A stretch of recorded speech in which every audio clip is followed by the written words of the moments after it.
Boxing Ego here. If you like this video, make sure you hit the like button and also subscribe to the channel and hit the bell icon on the top of your screen to get notified when the latest new content drops. 1.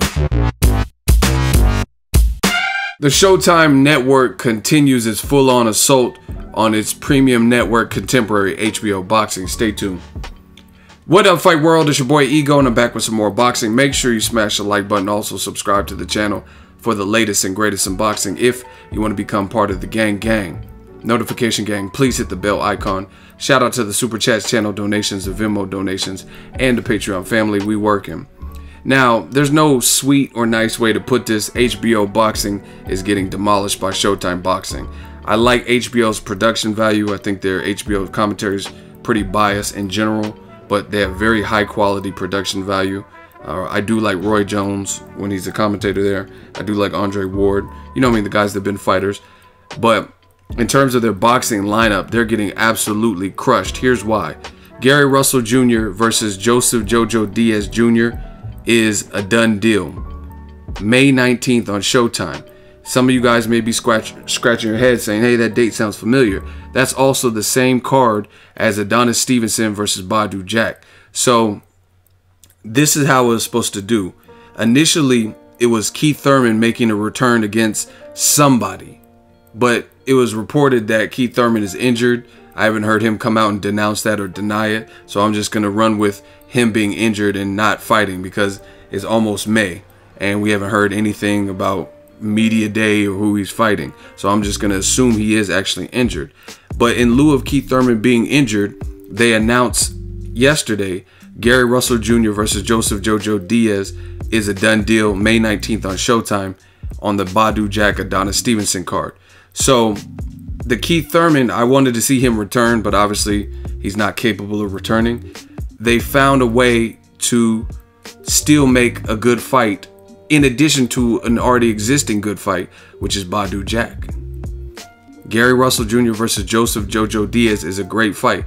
Joseph JoJo Diaz is on the same, he was on the same Olympic team, I believe, as Marcus Brown, Errol Spence Jr. He's undefeated and he's very confident.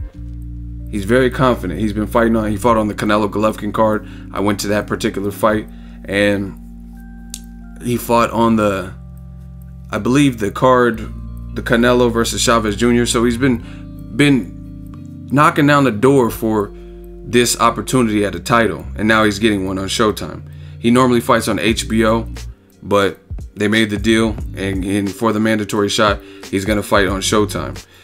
It's a good fight. Once beaten Gary Russell, definitely a guy with speed. He almost went to the Olympics, but I think he got the flu real bad, so he didn't end up going. Joseph JoJo Diaz is an Olympian.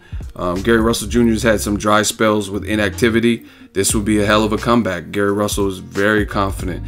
In addition, it was finally announced, I told you guys on a live stream, but it's official.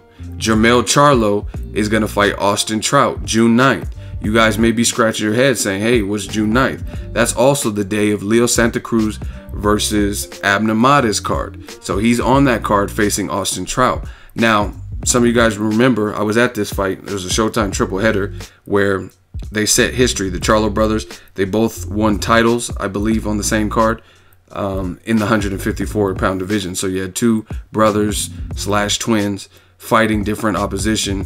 JERMELL Charlo knocked out John Jackson for the WBC belt, and then Jamal, beat Austin Trout. Now his other brother, slightly younger brother, JERMELL Charlo, because they're twins born moments apart, JERMELL Charlo's facing Austin Trout. So it's going to be interesting to see how he does, how JERMELL does. Both guys have been improving, getting better. I just seen JERMELL a couple days ago. He was in town for the Swift Jarrett Hurd fight with Edeslandi Lara. He's outspoken, and now he's fighting Austin Trout. So good barometer fight. Jarrett Hurd and Charlo looks like a fight that they're trying to build up for Undisputed.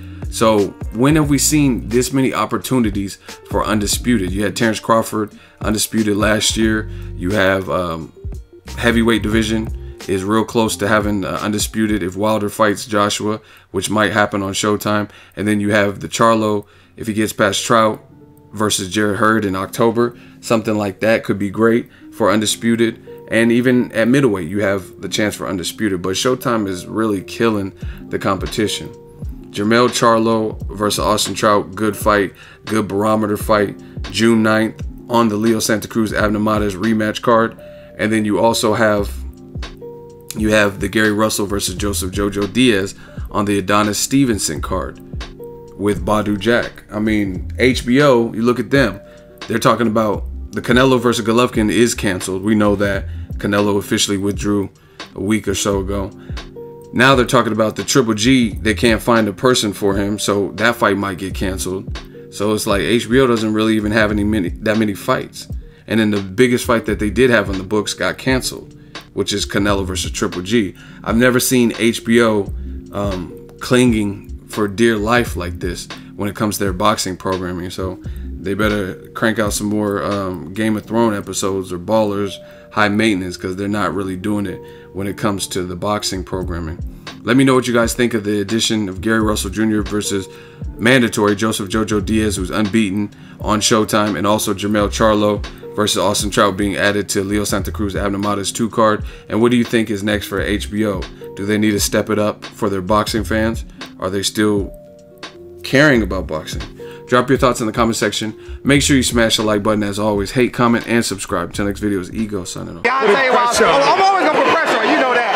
Talk about that. Where are we with negotiations? Eddie Hearn said this week that they're starting negotiations with Mr. Heyman. Can you speak on that? Yeah, there's discussions, I'm torn. I see it both ways. I think there's a lot of momentum right now. You can go straight into the fight. But there's also reason, for Joshua to come to the U.S., fight once before doing a pay-per-view. So the good thing is, I don't think we're going to be in a long wait. I don't think we know yet if it'll be the next fight or the second fight or maybe in the spring. But I really don't think it's going to be a long wait. Both guys want the fight. The time is right. It's going to happen pretty soon. How was his contract with Showtime? This was his last fight on Showtime, March 31st? That was his last fight on Showtime, but we've got a long relationship with Deontay Wilder. We've done the work to get the Wilder-Joshua fight to where it is today. I think both sides recognize that, and we built it to this point. We're going to stay with it. We're going to deliver that event. My final question is: HBO in a funeral procession, or are they 6 feet under yet? Where are they at? That's for you guys. No, you say it all the time at every press conference. Now you go. I'm never gonna say like somebody's dead and buried. Look, they're in the sport. They got their share of the sport. We've had a phenomenal run. We're gonna continue that. I mean, it's clear we're leading the industry in terms of the quality of the fights, the kind of matchups, the number of fights, and the commitment to the sport. And we're gonna continue doing that for the foreseeable future if I have any control of it whatsoever. What made Showtime Boxing get so aggressive with this programming? You've seen HBO, at one point they had 2 or 3 fights, and their biggest fight, Canelo and Triple G, got canceled. So what made you guys get so aggressive? Well, it really isn't so much aggressive. It's about having a plan and it maturing. So Deontay Wilder, we had 10 fights with him, and then he's gotten to the point where he's really on the world stage. Errol Spence, Jamal Charlo, those are guys that we've been working with for 2, 3, 4 years. And now they've gotten to the point where they're world champions, unified champions. So it seems like it happened overnight, but it's been a long process of 2 or 3 years of getting these core guys to this level.